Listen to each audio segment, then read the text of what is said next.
Yep, it's just too strong right now. You got to pick it up. Has a lot of upside, and especially those resets are awfully nice. I do want to sneak in that Akali ban for EDG. Just feel like this champion has to be banned away, or you just have to feel confident that you're going to be piloting it, because this Akali's, especially in the LPL, have been ridiculous, and now we get to see the double lock-in for EDG. They opt into the Lee Sin first of all, so a little bit more forward momentum there, and as well as the other high-profile picks that are still available in that jungle role, and the Diana comes through.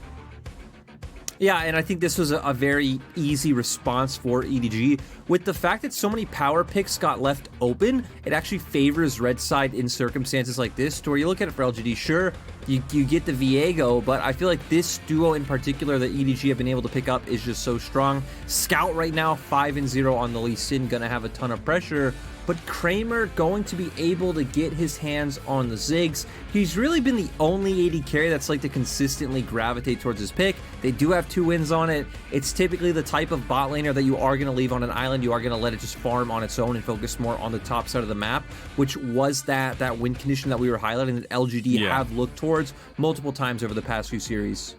And that's what I was gonna go into, is we didn't really get to highlight it too much, but that's where we felt like LGD could find the upper hand over EDG, where the mid lane, the bot lane, super stacked for EDG, where maybe it falters a little bit more and you look towards this top side of the map, and that's where Fearness, Shadow, that combination with Xiye can really thrive. I do really like that Mark gets his LEona, you know, tried and true, one of the most played champions for him. Also going to have a lot of that engage, a lot of that CC you're looking for. And the setup there with the Mega Inferno bomb from Kramer on the Ziggs is going to be super nice. I do feel like Kramer has shown some very nice gameplay on the Ziggs in the past. We do have the final lock-in, though, as the Sett for EDG. So a lot of set up right there, Lear.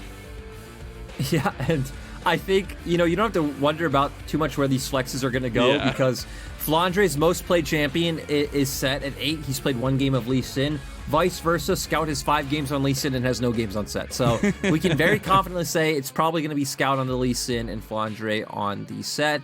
Now looking towards what EDG can pick up next. I mean, LGD have shown both of their bottom laners, so it's not too big of a deal, kind of whichever one you go with first in terms of counter picks.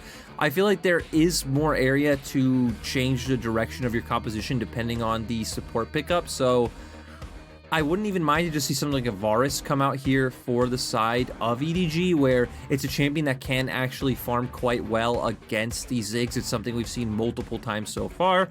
I don't know if EDG, you wonder in your mind at all if there's a possible like flex of Ziggs to the mid lane. I doubt that's possible. It's probably going to be Xiye picking up the Viego, but who knows what's actually going through EDG's head in this moment. Well, and you see the direction at least that they want to go towards with the final phase here, with that Xin Zhao Sylas ban on side of EDG. Very focused, at least Shadow trying to get away from the tools that he could potentially be picking up, and then also taking away Xiye Sylas is huge. The other side, more meta bans away. Gwen, I feel like, is super strong. Lulu as well. We do get the Camille locked in for LGD, as the Kaisa had been already picked up for EDG as they wait for their counter pick. I absolutely love the Camille here. Does change things up just a little bit. A lot more forward momentum, a lot more dueling and skirmishing power. But LGD setting up for some fisticuffs here. Okay, well, okay, they hold it through to the last second. Yep, I could have sworn maybe they were going to go towards something new, but they're going to go back to that Rumble pick. They don't care about the nerfs coming out to the W this patch. It seems like they rely on Shadow too heavily. And now for EDG, looks like they might give us a bit of a swap. We thought, hey, it was going to be that Sett going into the top lane. Meiko shown before, it is a champion that he is able to play, hasn't picked it up yet this split, but is going to take it this game. We get that traditional counter coming out in the top lane. I mean, we've had it a few times this split. We did see Bin played against Qingtian yesterday, and Qingtian did not have the best time on the Jax against the Camille matchup, which, you know, should be slightly favored. Flandre today hopefully going to have a better performance, but for EDG, I think this composition is something that they've done well on so many times so far this split. I feel like Scout has been a top 2 Lee Sin player so far. I know it's hard to say with people like Knight and Doinby also having amazing Lee Sins, but I feel like Doinby and Scout have just been so exceptionally good. Like I said, Scout has picked this up 5 times so far, 5-0 on the champion. Lots of all-in on the side of EDG. Super good in skirmishes. Probably going to transition into that 1-4 later on to allow for the Jax to bully out the Camille because he does outscale in the matchup. Yeah, that's what I just feel like EDG got all set up here with the picks that they want. I do feel like there's a little bit of execution margin that they need to hit in the early game, especially for Jiejie, and being able to get the Diana ahead unlocks everything else around the map. And for LGD, the eyes are still on Shadow, right? You get this Rumble, maybe not necessarily the most high profile pick right now, kind of fallen out in the eyes of some junglers, but still very strong, and especially in the hands of Shadow, who can set up the rest of his team, right? You do have this Camille going into the counter matchup. How are you going to play with that? Where do you seed pressure? Where do you put pressure for LGD? And I think that's going to be the biggest question going early on into this game, and especially where the jungle pathing is going to lead us. I mean, Mazel, if we completely ignore context, Rumble is 100% win rate in LPL on 11.13. You don't need to ask me how many games. You don't need to ask me anything else about that. Just 100% win rate. You know, we're going to use results-based analysis and say he's a great champion. Why are more teams not picking him? No, but like you were saying, Shadow getting back onto comfort is something that will be good for the side of for LGD. You have the AD soul laners, you have your jungler on something that can carry, you have your bot lane on something that is safe. This feels like it could be a winning formula for LGD to find that upset. As we kick off week number 6 here in the LPL 2021 Summer Split, we've got LGD taking on EDG. Game number 1 starts now.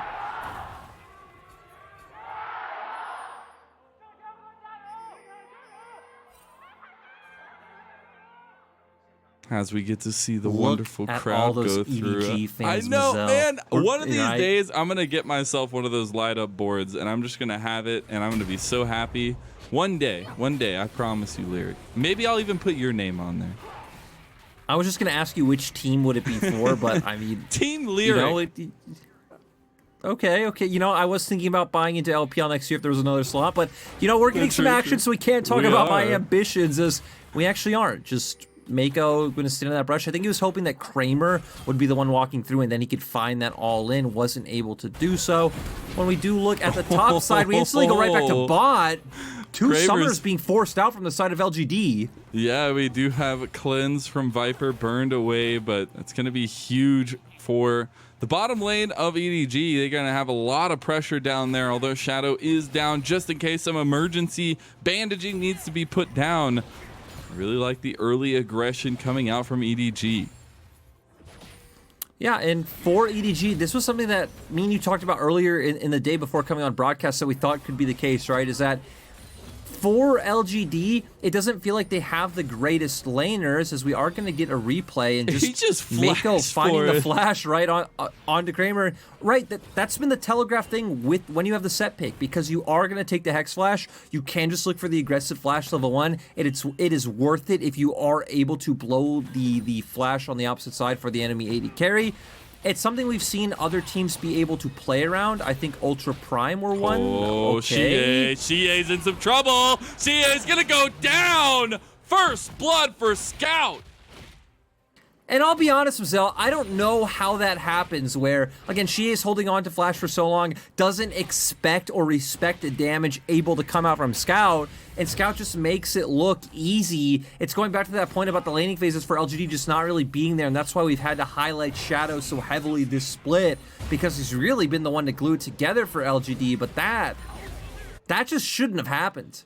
And that is extremely frightening for what EDG can do with the early game now. Now that you have Scout with an early kill on the Lee Sin, you feel confident on that pick. Confidence on a Lee Sin is a very, very steep slope for the enemy, but LGD want to punish. Shadow is showing up in mid, not necessarily going to have the gank of his dreams, but does have a lot of damage on the Scout. He's just going to take the full front of that. Now we have TP coming to the bot side. Fearness trying to make something happen down here as Meiko with some alcove gameplay, able to survive for a little bit longer, but going to eventually go down to Fearness, who picks up the kill for LGD. Now it's tied up. Yeah, you can see right there, right? LGD were trying to make sure that Fearness got the kill. He invested resources into going into the bottom side anyway. If he didn't pick up something, he could have lost a lot from this wave that Flandre is crashing right now. You also know he's set up to be more of a carry than someone like Kramer on the Ziggs, who's pretty much going to be left to his own devices, just clearing waves. Not too big of a deal if you do get the Ziggs ahead or if he does fall a bit behind. So I like what LGD did in that one. Still, Fearness is going to lose out in CS. He's already been falling behind so far just from, you know, the outright 1v1. Is ahead in gold from that kill, but we're coming right back onto the map, and it looks like Xiye might be overextended. Xie's in some trouble here. Meiko has found him out. A nice face breaker is going to bring him back, but a flash from Mark into the engage now. Maybe not going to follow that one up, as he did have Jiejie joining up. 3 members of EDG in the mid lane. Does get backed off of from EDG, though, as LGD were able to find a responsive play to it. Yeah, so LGD, Xiye not looking to respect that play, expecting it to come right. Meiko goes down in bot lane. You know, coming out from base where the wave is bot, Meiko should be looking to use his tempo to make a move on mid lane. Xiye feeling like he didn't have to respect it because he also had Mark coming from base as well and didn't really need any backup. So now both teams going to transition back into that bottom side. I think for Jiejie, you're probably going to look to start clearing out some vision. We do see that control ward on Dragon right now for LGD. Fearness, though, looking for the trade. A lot of damages. Flandre, though, with the Ignite burning down. Going to be a couple Summoner spells burned on the top side of the map, with Flandre having burned his flash as well. Meanwhile, EDG are taking the first Dragon of the game with the priority they were able to gain. And that will be a nice neutral objective. And this actually might be the way for LGD going forward. You hit it on it in draft, that it was something we touched on a little bit, but for LGD, attacking the top side, and Flandre right now going to get attacked as we speak. No flash available. They know that. They want to go for it. The counter-strike actually lands on a Shadow, and Flandre wants to get the outplay here. He gets the kill. My goodness, is he going to get the double? That's a double for the Jacks. No way. Oh my God, Flandre. We set it up as we thought that was where LGD could attack. You can't attack that. Flandre gets the least resources on Edward Gaming, really getting almost no jungle attention from the team, but still able to outplay that dive. He got the counter pick. It was looking a bit volatile, but LGD funneling in one by one, giving Flandre the chance to pick up those kills. And this is pretty much a repeat performance of what we saw from LGD in their last series. And that's just an unfortunate overstep from Shadow. Just one footstep into the counter-strike, just a little bit too far at the wrong moment, thinking he was already cast, and there it is. As you get to see the replay of it, that's just crazy. It's also so weird because, right, Fearness goes in, he was the one tanking aggro the whole time, leaves, drops aggro, re-engages with the hook shot, wall shot, where he immediately has to disengage once again because Shadow was never in range to take aggro. Yeah. So pretty much the whole time, Fearness wasn't even able to contribute any damage to the dive. It was just all the damage coming from Rumble because they misjuggled the aggro and misjuggled how the dive should have been executed. And now you have a Phage and a Sheen for Flandre on the Jags. Very scary stuff, as we're actually going to get a little replay of what happened in bot lane. We got to see actually a lot traded back and forth. That's where the Meiko's Ignite went. And a little bit chaos across the Rift in 8 minutes. It's been a lot more fighting than 4 kills across. And I'm really surprised, right? When you think of EDG, you don't think of this much early aggression coming out. Meiko and Jiejie, though, grouping up, still looking for more. We are at that 8-minute mark where Herald has spawned, and they're going to try and get Flandre once again, but I don't think you're taking this man down. Oh, Mark barely misses the Zenith blade there, and Flandre honestly probably wanted to continue to take that fight, but does actually have the rest of his team actually coming up to join him. You know, we get the continued ADC Island down in bot lane between Kramer and Viper. The equalizer is actually going to be used by Shadow, and they want to go for the fight here as Xiye is there as well. Big hook shot across from Fearness. They do also get the Hex Deck ultimatum, but big move ball, it's not in time. EDG have routed them now, though, and Flandre is the one you got to be careful of. Flandre and Scout, they've already gotten a couple kills here as the counter-strike's going to come through as well, and Flandre wants to get even more with the backup of Scout. Mega Inferno Bomb comes out, but that's another kill to Scout. And it's one of those things where LGD invested so many resources in being able to find that first kill onto Jiejie, but they didn't really burst him down like they needed to, right? We saw the equalizer come out early, EDG just immediately backing off from that, funneling into their own jungle, which pulls LGD even further out. We see things like the Heartbreaker invested, Hextech Ultimatum comes out, and it gives time for the follow-up from members like Flandre to come out. We're going to see here, right? Equalizer really doing no damage. That is your big damage ability at this point in time. Sure, Fearness is able to find his way in, but even Jiejie following up with the Moonfall. Yeah. And then you're all funneled together, you're all too far forward, and it lets the damage members like Flandre, who has gotten so big up in top lane, be able to follow through to pick up the rest of these kills. The satchel charge into the jump range feels bad for Kramer. Does actually end up giving over teammates' life, but we'll see the comeback here as Mark is the bastion in the mid lane against the oppression that EDG is trying to put on. They do have 7 kills to 2, about a 3,000 gold lead just over the 10-minute mark. And with the Rift Herald up, you know EDG's eyes are on the neutral objectives. But LGD don't want to give it up. They have so many ultimates down, though. They're still looking for the engage. A little bit misstepping on that with the equalizer combo of Mark CC2, but not going to get anything from it. Meiko about half health from that, so not too shabby, but he is a Sett, has a ton of regeneration, and EDG feel confident enough to go right back to the Rift Herald. Oh, and I think EDG have nothing to worry about, right? The equalizer's already down. I mean, Xie's pushing out bot. You can see where Fearness is on the wave, and Flandre is the one who has push.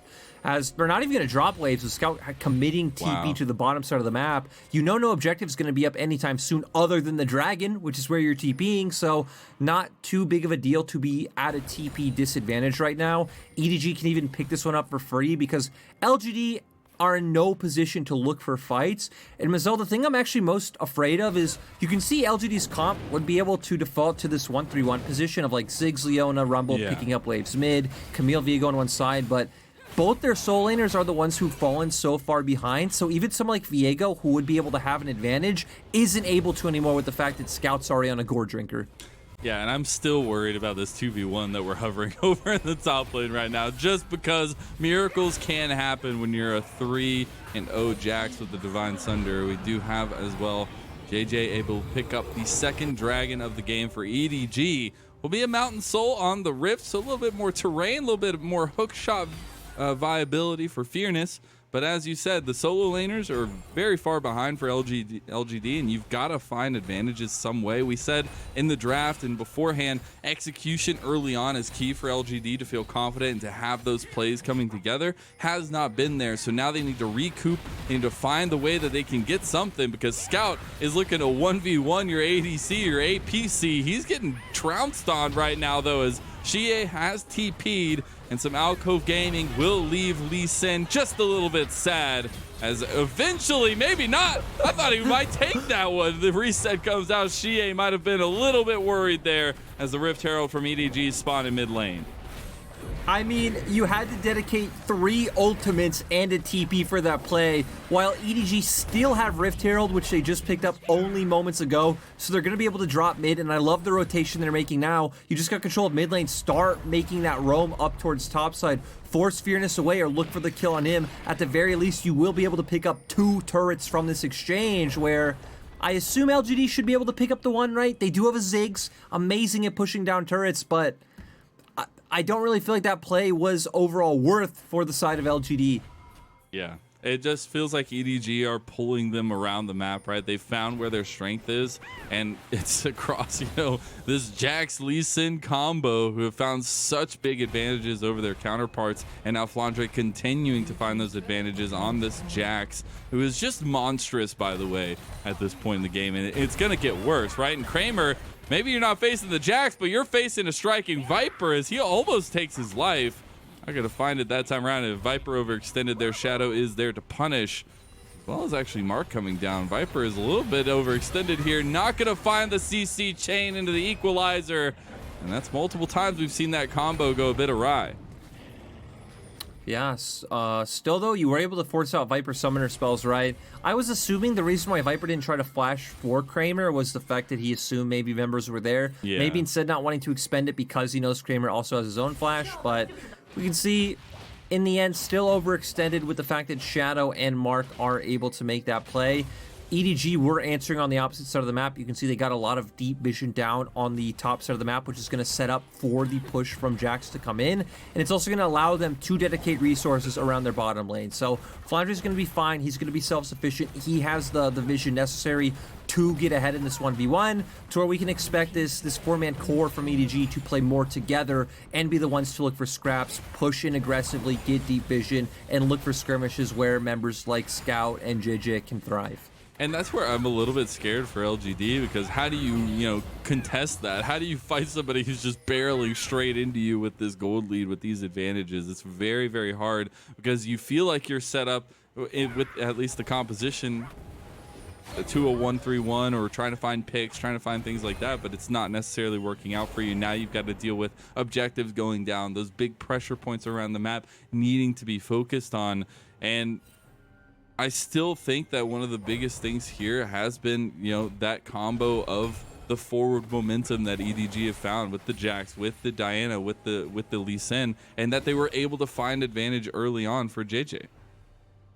Yeah, and that's the thing, Mazel. You were just asking, like, oh, is LGD, how do you find the opportunities? I'm actually not going to get the hit on that one, because EDG are already looking for the engage. Meiko has Showstopper. Wait, Mark taking the upper hand here. Meiko in some trouble here as well. You got TPs coming in, the dancing lights, but it's already Flandre in there with the counter-strike. Is Mark going to go down first to Viper? And now the follow-up from EDG is very, very strong. Scouts on the backside, LGD just trying to poke down, trying to keep EDG from going further in onto this fight. As they split up, do EDG move forward here as well? They do have a lot of vision coverage. They do also see where LGD are wanting to head, but it looks like it's just going to calm down for now at 16 minutes in. I mean, EDG got the kill, and not only that, they've been able to get a ton of vision into the bottom quadrant of LGD's jungle. With Dragon coming up in 20 seconds, it feels like that's the major win for the side of EDG going into this one. But Meiko was posturing for the engage coming out, is able to find the showstopper, even though Mark was the one to go in first.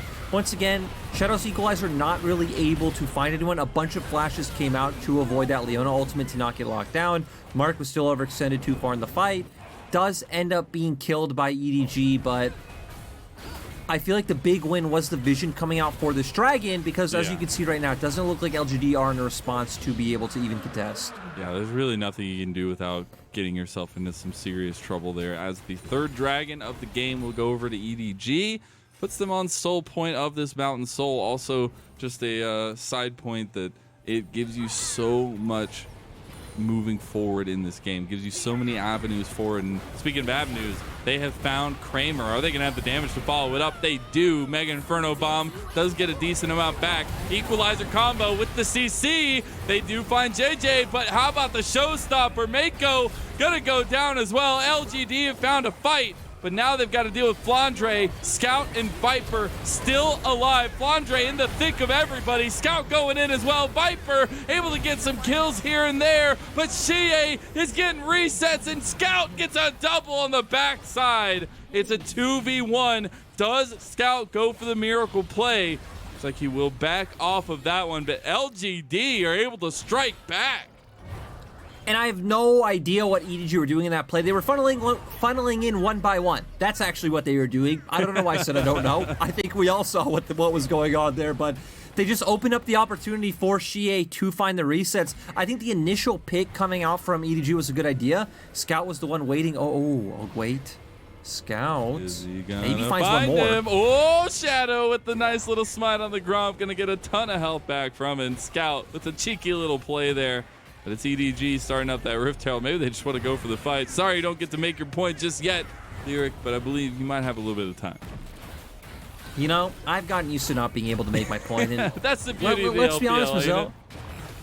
The replay would set up the point so much better, but we're going to see here, EDG in the end are going to be the one to be able to take the objective. I feel like Scout at first being able to wait out the Heartbreaker resets was nice, but this was the play to set everything up. Actually, really nice satchel charge coming out from Kramer, or the kick would have come in right away. Buys enough time to get all the damage out, and now you're just so far overextended. You're in a choke. It sets up for the equalizer from Shadow. Those are the things that have been flopping all game that haven't allowed for these team fight wins. And then Flandre comes in a little bit late. This goes back to that funneling in one by one that we were hitting on. You're just going to open once again for the reset to come out. Hextech Ultimatum was still up for the Camille as well. Now Xiye able to take over Jax, get another reset onto Viper, and Scout being the saving grace in the end by picking up those other 2 kills.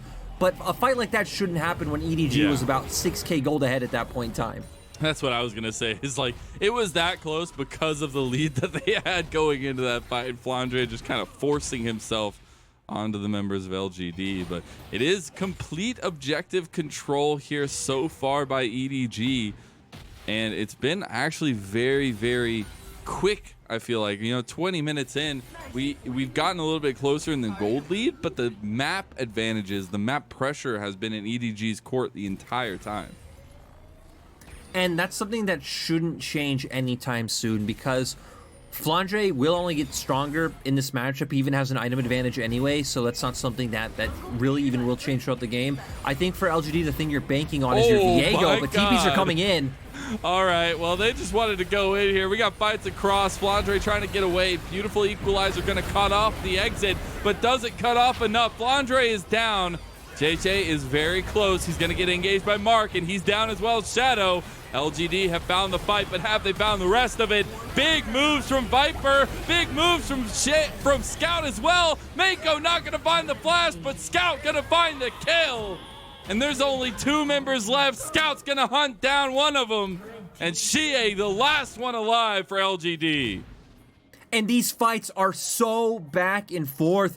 Viper finding a way to turn that one around immediately, but then Scout being able to come in, finish off a lot of low health targets. He's still full HP. Xiye is low. He wants to find this. He does. He's so quick. Ooh. He's so mobile. They have the TP behind now. Xiye can't get away. Xiye trying to break some ankles, but can't do it. Oh, or does he? The ward hop's available for Scout, though. A lot of healing from Xiye, but he's going to be brought down to the dirt and ruined himself. Scout gets another kill. The man is 10-1 on this Lee Sin.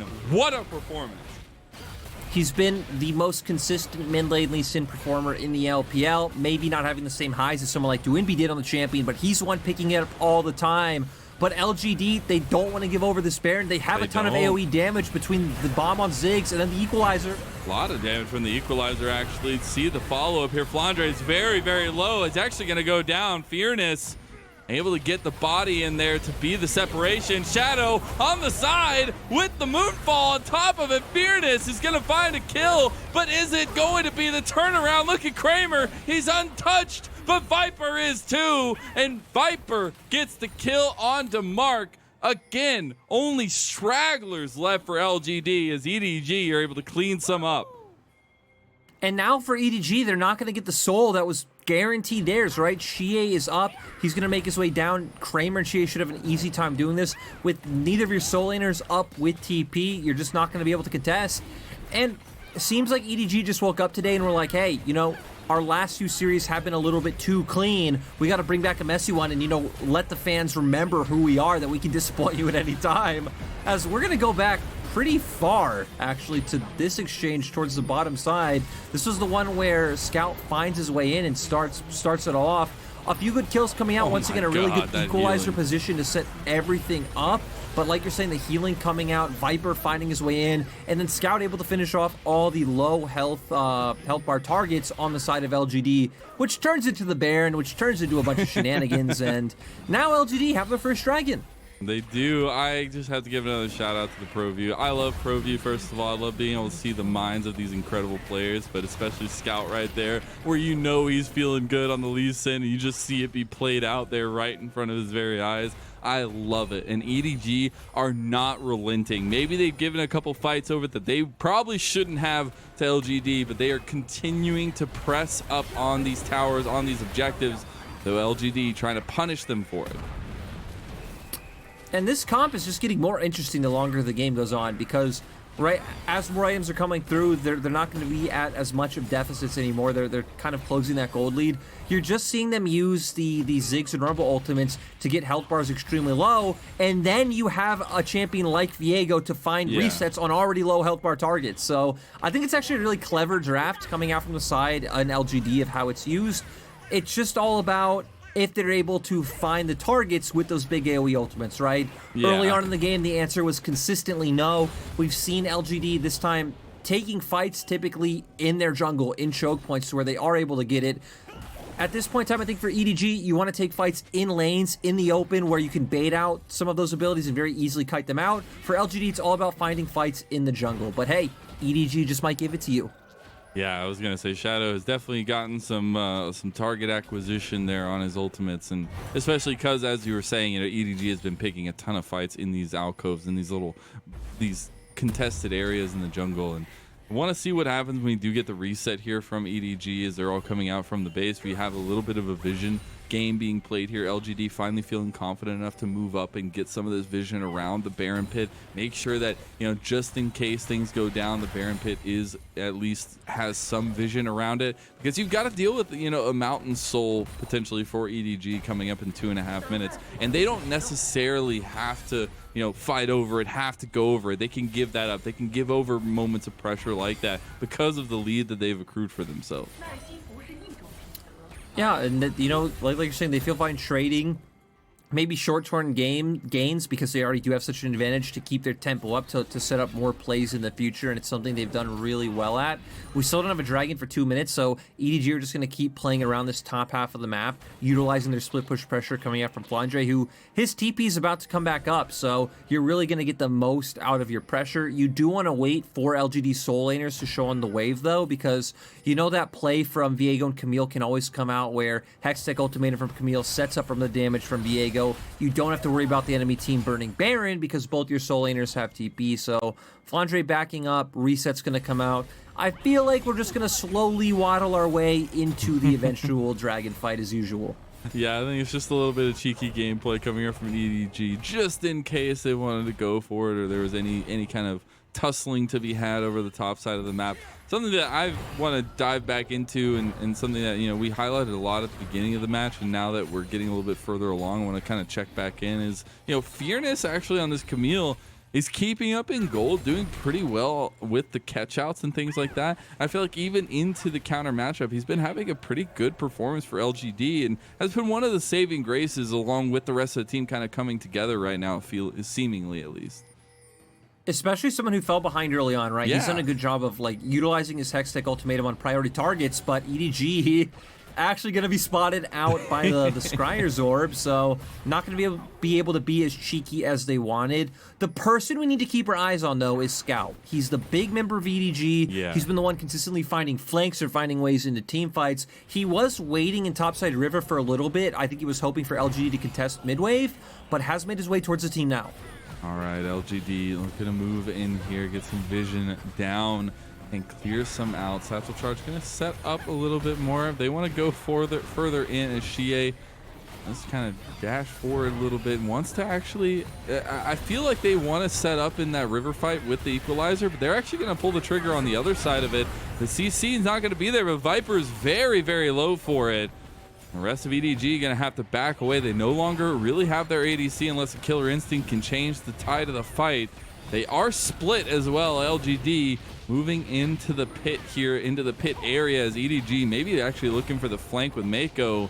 They have a beautiful setup with the showstopper. Flandre following him up as well. There's the counter-strike. They're getting the multi-engage here. Viper's in with the Killer Instinct. Viper's got Kramer. He goes golden. Big face breaker as well. And EDG are looking to take it all the way.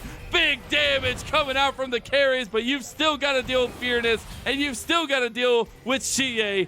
Fearness gonna get dropped down here by Scout, who is just so mobile. He gets the kill on Meiko. So the turnaround actually happens, and Fearness was able to pull a miracle out of the hat there. Scout eventually brings him down, and the Dragon will also go over to EDG, but LGD need to find scraps where they can get it. I mean, for LGD, both their soul laners pulled through in the end. Xiye, I think, was the one who flashed in, found the reset on Viper, and was able to help pick up some of those kills on the side of EDG. And then Fearness with the play that you just highlighted. We're going to instantly get into the replay. I'm surprised that this was so close. It wasn't one-sided for LGD, for the fact that Viper got chunked out so early on. Flandre being the one to start it off, and it looks like kind of sacrifices his life to find the engage for EDG. Xiye gets the reset on that. Really nice face breaker from Meiko, though, to set a lot of damage up, especially coming from the side of Scout.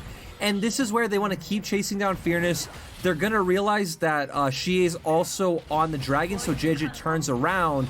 Fearness keeps going. I want to see how he gets his kill. Just the prop from the Q. Just the Q having enough damage. Yeah, and Scout's still going to be able to follow up and get the kill in the end with his flash, but man, just the solo laners of EDG and LGD right now doing so much damage. It feels like Viper as well, I'd say, being the main one to step up in the mid game, as Flandre has defaulted into more of an engager, which is kind of weird that you pick Jax and you've just turned more into this main engage source for your team. But hey, it's Flandre, it's EDG. I'm not really going to question it. For LGD, though, Fearness and Xiye being the big ones to step up. But the Rumble and Ziggs combo, I think, has been cheeky every time I see it, getting members extremely low. Flandre, gotta calm down. Moves himself. They're going to start up the Baron here. Viper's on that 4-item spike as well. They have a ton of damage as LGD now coming in. The equalizer goes down. By a little bit of time here, a little bit of damage. Meiko goes for the engage. Flandre there as well. The Baron is already gone, as EDG have gotten it. They will lose a member for it, though, as Meiko will no longer be dressed in purple, and LGD get a response. Yeah, and LGD are at least going to be able to take this outer turret mid. They should even be able to get some more damage down onto this inner turret. But with Baron minions coming, EDG gonna do fine. Also utilizing side lane pressure right now with Scout. He is pushing out that top wave. And even if you look towards the bottom wave, LGD do have minions that they are going to need to respond to. So for LGD, we just want to see some resets come out, get their side lanes in order. You're gonna have to group, you're gonna have to counteract a lot of the deep vision that EDG will be able to set up with the push that they will have from Baron minions. And you're just gonna wait out this initial timer coming out from the Baron push. And we're probably going to get to see that 3-minute and 30-second Elder fight coming out would be my guess. That's probably where this game will be decided, Mazel. Couldn't ask for a better way to kick off the night here with you, Lyric. I am just so excited to see the potential Elder Dragon on our first game, but it's crazy that we've gotten to this point, right? But I kind of want to do a little bit of a recap, because EDG were so dominant for the entirety of the first half of this game, right? And then they started taking those confidence plays, those confidence fights, those overextensions, and LGD were able to punish with a lot of nicely calculated ultimate combinations that we had seen set up from their draft at the very beginning of this, and finally it coming to fruition. It's just one thing that their combos, their combos very punishing for the side of LGD, right? Like, you have so many good ultimates, so many resets, you have a great Wombo combo coming out, and it's really that one overstep by EDG at Rift Herald where they opened up all the damage to come out. LGD closed the gold gap, and ever since then we've seen the consistent comboing of AoE damage to set up for primarily the Viego, even Fearness stepping up, has really been a thorn in EDG's side. Oh, EDG, speaking about being a thorn, they're trying to be a thorn in the base of LGD. They've already gotten Xiye, but can LGD get a response here as well? Mark going low, but not going to go down. Neither does Scout. Flandre is getting the bot tower this whole time, and they've still got the Baron buff. They've still got Baron minions here as well. They could go for this inhib. Would be a huge pressure point, as they are already going to look to get two, actually, off the back of these plays, as Viper was pushing mid lane as well. There goes one, there goes two, and there goes LGD's base, and a lot of flooding minions coming into that mid and bot lane.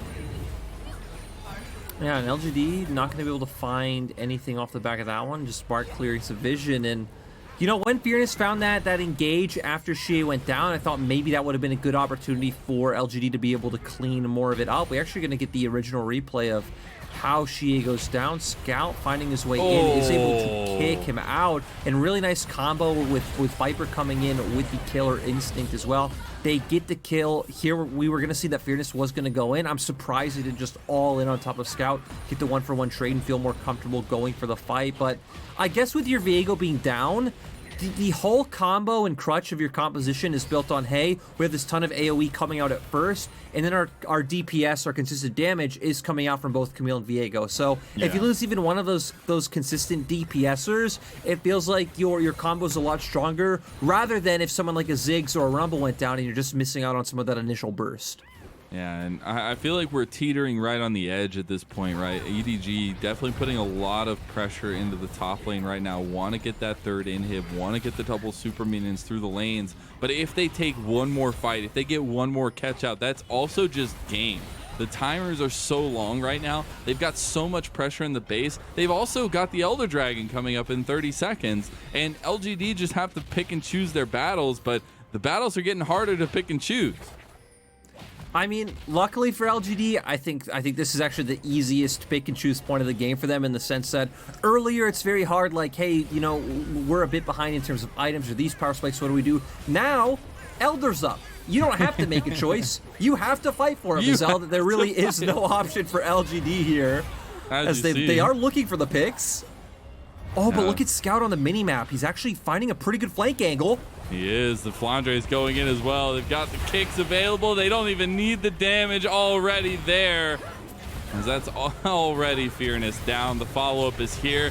The Wolves smell blood, and EDG are into the base of LGD, as the health bars actually get a nice chunk from that Mega Inferno bomb, but does it really matter? The tree falls in the woods and nobody is there to hear it. Doesn't really make any noise. EDG have made some noise with this first game. We wanted execution, we wanted dominance, and EDG have given us that. Yeah, this was a bit of a rocky performance from EDG. I think, you know, they came out from draft. You can see that they're very happy with the picks they got. They got a ton of, I'd say, comfort picks across the board for their players. I think especially Scout on the Lee Sin. Easy to say in hindsight, but it is most played champion in LPL to split now, and he has not dropped a single game. But even Flandre pulling out the counter pick jacks up in topside is able to outplay those early dives coming through. Then it felt like EDG knew they were so far ahead. I'm sure they could feel it in the rift. They knew they were winning every skirmish. Yeah. Come on. You're right. It was the confidence plays, and it initially all started off Scout actually having a good angle to find a pick, right? Came over that blue buff wall, could have kicked the Zig, because it's like, okay, Satchel Charge comes out, he's able to get the Mega Inferno bomb off, and then it just set up for all of the AoE and all the damage the rest of LGD had, and then it was just a whole game of shenanigans on both sides. I feel like Fearness and Xiye did their best, especially Fearness. Felt like Xiye had some off moments here or there, and really just kind of benefited off of the damage coming out from Kramer, I'm sorry, Shadow and Fearness to set it all up. But at the end of the day, this was the Scout show. Yeah, it absolutely was the dominating performance on the Lee Sin from pretty much bid at one, right? And it's crazy to me to see Xie's damage numbers there on the Viego. Typically, you know, I would want to see a little bit more coming out of there when you're seeing the likes of like the 28 for Kramer, 22 for Shadow. There was some damage being dealt, but Xiye was just kind of shut out from Scout's performance. And we said at the beginning of this, you know, this bot lane, this you know, mid to ADC to support this trio down there are some mainstay carries. They are the pieces that really make EDG work. And Flandre and Jiejie made that look so good because they were getting leads themselves. It wasn't this, you know, bottom side of the map show for EDG. It was the entire team showing out. I think that's the interesting thing about EDG, right? Because I think it's very clear who their stars are in terms of like mid and bot lane. And then you have these kind of like X factor, like wild card factors in Jiejie and Flandre, where again, there were definitely some bad moments for Flandre in that game for sure, right? I think when we looked at the mid game, how he was looking for some of these engages, or just EDG's idea of how to use his jacks, maybe not completely there, but still mechanically outplaying the opposition the whole time. Yeah, they were, and very good performance, at least in most parts, for EDG in that first game. We're going to take a little break here. We got to see if LGD can bounce back and give us a 3-game